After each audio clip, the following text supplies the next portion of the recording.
Now we are joined by Dr. Levy Ndou, a political analyst, to speak to us about the ActionSA's putting together of the mayoral candidate for the city of Ekurhuleni. Dr. Ndou, thank you so much for joining us this morning. So, quite an unexpected turn of events. ActionSA, they're announcing Xolani Khumalo as their candidate for the Ekurhuleni city for the mayoral candidacy. What's your take on that? Good morning to you. Good morning to the viewers at home.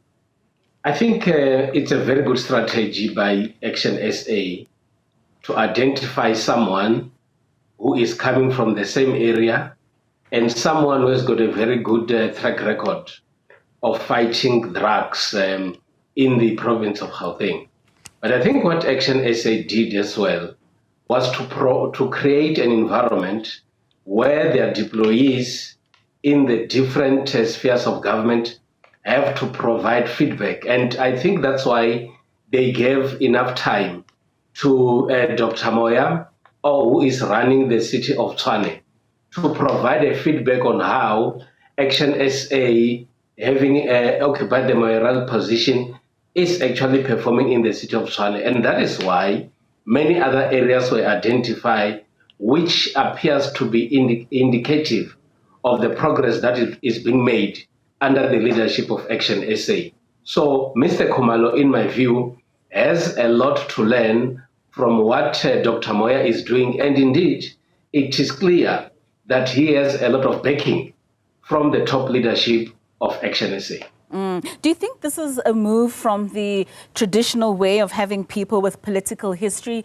occupying some of those very important positions, particularly in municipalities, no pun intended, but rather with people that have actionable history? I mean, surely they've taken a page out of the book of Arnold Schwarzenegger, who was a movie star and was then taking up the position as the California governor from 2003 up until 2011. Do you think really this will work in their favor in terms of the popularity that Xolani enjoys nationally? ActionSA is arguably a new political party. And what, in my view, they are trying to do is to identify talent which has not been utilized by other political parties.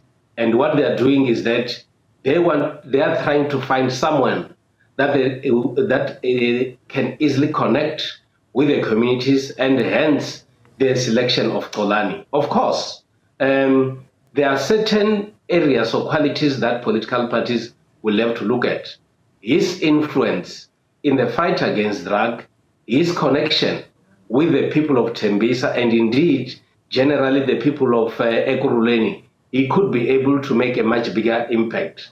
The advantage that he has is that he has done a lot of work which is known not only by members of ActionSA, but also by ordinary citizens of South Africa. So that puts him and ActionSA in a much better position, especially when they confront the 2026 local government election.